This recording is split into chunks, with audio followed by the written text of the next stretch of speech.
அனைவருக்கும் வணக்கம். அருள்மிகு உச்சிநாதர் திருக்கோவில், திருநெல்வாயில் என்கிற சிவபுரி, சிதம்பரம்.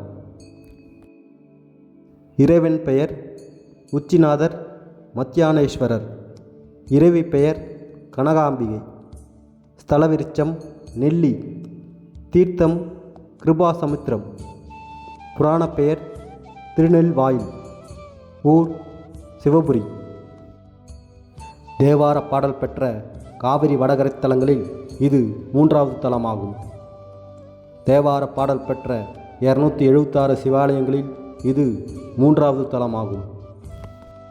திருஞான சம்பந்தர் இத்தலத்தை தரிசித்து புடைனார் புள்ளி கால் பொருந்திய மடையினார் மணி நீர்நெல் வாயிலார் நடையினால் வீரர் கோவணன் நயந்துடையினாரெம உச்சியாரே எனத் தொடங்கும் தேவாரப்பதிகம் பாடியருளினார். ஸ்தல வரலாறு. திருஞான சம்பந்தர் சீர்காழியில் வசித்த சிவபாத இருதயர் பகவதி அம்மையார் தம்பதியரின் மகனாக அவதரித்தார். தனது 3ஆம் வயதில் தந்தையுடன் சீர்காழி சட்டைநாதர் கோவிலில் உள்ள பிரம்ம தீர்த்தத்திற்கு வந்தார். தந்தை இவரை குளக்கரையில் உட்கார வைத்துவிட்டு தான் மட்டும் நீராடச் சென்றார். அப்போது சம்பந்தருக்கு பசி ஏற்பட அம்மா அப்பா என அழுதார். இவரது அழுகுரல் கேட்ட சிவன் பார்வதி தேவி நோக்கி குழந்தைக்கு பால் கொடுக்குமாறு கூறினார். அதன்படி சிவனுடன் சம்பந்தருக்கு தரிசனம் தந்து மெய்ஞானம் கலந்த பாலை கொட்டினாள் அம்பிகை. பசி தீர்ந்த சம்பந்தர் வாயில் பால் வழிய அமர்ந்திருந்தார். குளித்துவிட்டு வந்த தந்தை, பால் கொடுத்தது யார்? யாராவது ஏதாவது கொடுத்தால் வாங்கிட சாப்பிடக்கூடாது என்பது உனக்கு தெரியாதா? அபச்சாரம் செய்துவிட்டாயே என சொல்லி குச்சியால் சம்பந்தரை அடிக்க கையை ஓங்கினார். சிவபார்வதி தரிசனம் தந்த திசையை நோக்கி கையை நீட்டி சம்பந்தர் தோடுடைய செவியன் என்ற பதிகம் பாடினார். தன் குழந்தைக்கு அம்பாளே பால் ஊட்டியது அறிந்து பரவசப்பட்டார் சிவபாதர். சம்பந்தருக்கு 12 வயதில் திருமணம் நிச்சயமானது.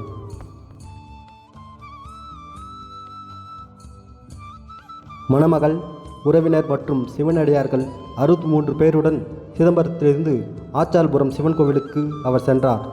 செல்லும் வழியில் மதிய நேரம் உச்சி பொழுதாகிவிட்டதால் பசியின் காரணமாக இவர்கள் அனைவரும் சிவபுரி திருத்தலத்தில் தங்கினர். சம்பந்தரும் அவருடன் வந்தவர்களும் பசியுடன் இருப்பதை அறிந்த இத்தல இறைவன் கோவில் பணியாளர் வடிவில் வந்து அனைவருக்கும் அறுசுவை விருந்தளித்தார். இதனால் இத்தல இறைவன் உச்சிநாதர் என்றும் மத்தியானேஸ்வரர் என்றும் அழைக்கப்படுகிறார். ஸ்தல பெருமை. சிவபெருமான் அகத்தியருக்கு காட்சி தந்த தலங்களில் இதுவும் ஒன்று. சிவலிங்கத்தின் பின்புறம் சிவபார்வதி திருமண கோலத்தில் அருளுகின்றனர். சம்பந்தர் சிதம்பரத்தில் தங்கியிருந்த காலத்தில் தினமும் இத்தலம் வந்து தரிசனம் செய்துள்ளார்.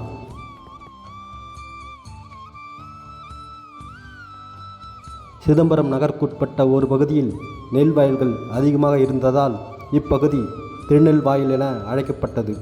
தற்பொழுது சிவபுரி என அழைக்கப்படுகிறது.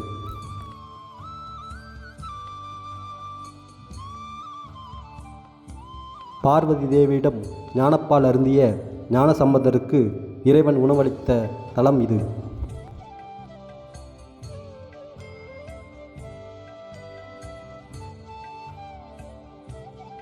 இக்கோவிலில் குழந்தைகளுக்கு முதல் சோறு ஊட்டினால் காலம் முழுமைக்கும் அந்த குழந்தைக்கு வாழ்வில் உணவு பிரச்சனை வராது என்ற ஐதீகம் உள்ளது.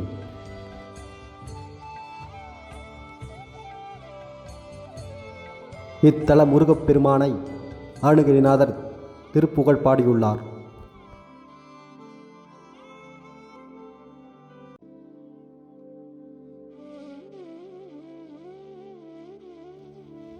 இத்தல இறைவன் சுயம்பு மூர்த்தியாக அருள்பாலிக்கிறார்.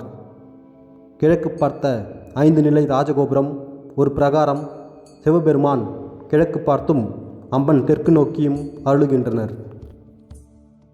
அம்பிகை கனகாம்பிகை என்ற திருநாமத்துடன் தரிசனம் தருகின்றார். இப்பகுதி மக்கள் இக்கோவிலை கனகாம்பாள் கோவில் என்று அழைக்கின்றனர். சிவனுக்கும் அம்மனுக்கும் அபிஷேகம் செய்து புது வஸ்திரம் சாற்றுகின்றனர்.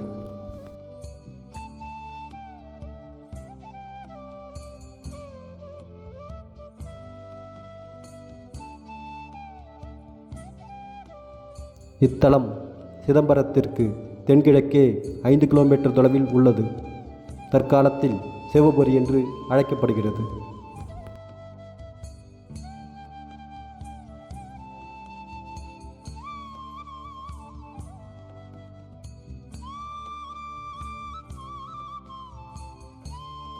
அண்ணாமலை பல்கலைக்கழகத்திற்கு தெற்கில் 3 கிலோமீட்டர் தொலைவில் உள்ளது.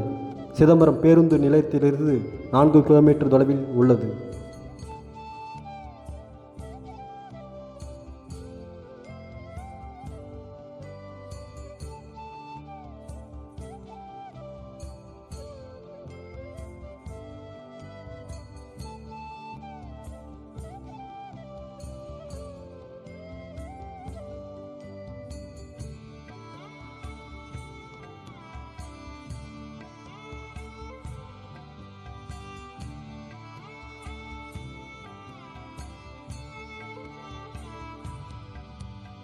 நாம் என்ன நினைக்கின்றோமோ செய்யக்கூடிய ஆற்றல் மனிதர் ஊத்து கொண்டிருந்தா உண்டு. இறைவன் பேசாது. இறைவன்ட்ட தொண்டு பண்றமே நான் தான் சொல்லணும். இறைவனே என்ன வா வா கூட இறைவனே மனிதர் ஊத்துலையோ புக்கு வச்சோ எந்தெந்த நேரத்தில் எந்தெந்த சாமியை பார்க்கணும். நீங்க என்ன நினைச்சுன்னு வந்தீங்களோ அதெல்லாம் கைகூடி வர காலகட்டமே இன்னிலிருந்து தான். பிறர்களுடைய தோஷத்தை தொலைக்கக்கூடிய சக்தி, கண்ணுக்கு தெரியாத தோஷத்தெல்லாம் தொலைக்கக்கூடிய சக்தி தான் உச்சநாதர் சுவாமி திருநெல்வாயில்.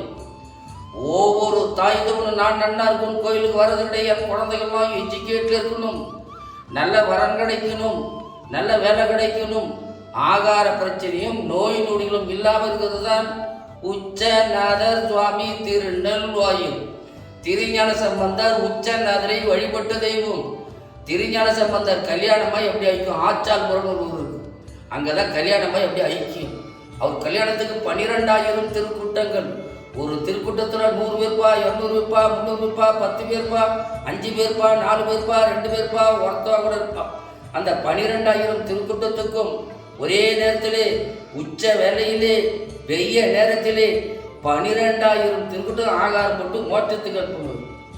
திருஞான சம்பந்தம் சுற்றி வர எல்லாரும் மோட்சம் மாட்டா, யாராவது விட்டு போயிட்டாரான் போது வெளியில் ஒரு அம்மா நிற்கிற ஏன் கல்யாணத்துக்கு வந்தேன் உள்ளார வடமுறை சூழ்நிலையாட்டி சாப்பிடலான்னு வந்து உள்ளார வரணும் சொல்லு. அது இயற்கை நீல மோட்சம் இல்லை. காசி ராமேஸ்வரம் போன புண்ணியம் காசி ராமேஸ்வரத்தில் இருக்கிற மாதிரி. காசி ராமேஸ்வரம் போனால் நம்ம என்ன கேட்போம், தான் கண்ணுக்கு தெரியாத தோட்டம் அந்த கடுகத்தின் தோட்டத்தை தொலைக்கக்கூடிய சக்தி இன்னைக்கு. திருவேட்களம் போனில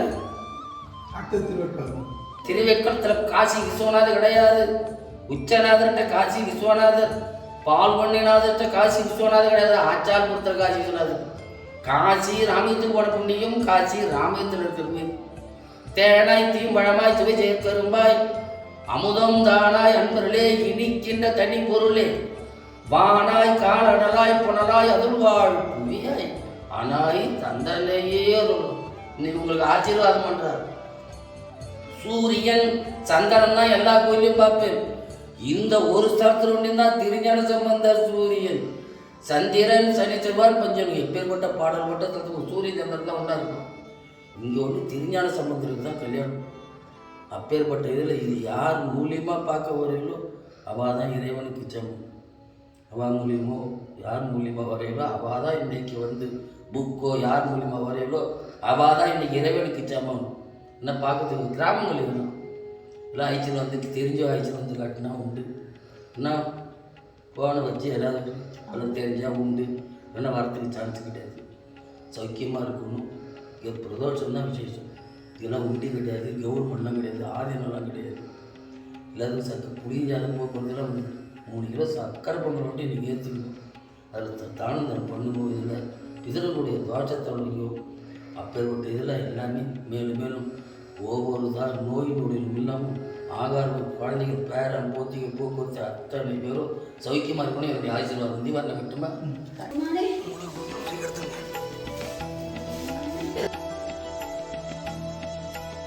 இது போன்ற பதிவுகள் பிடித்திருந்தால் நம்ம சேனலை சப்ஸ்கிரைப் பண்ணுங்கள், லைக் பண்ணுங்கள், ஷேர் பண்ணுங்கள்.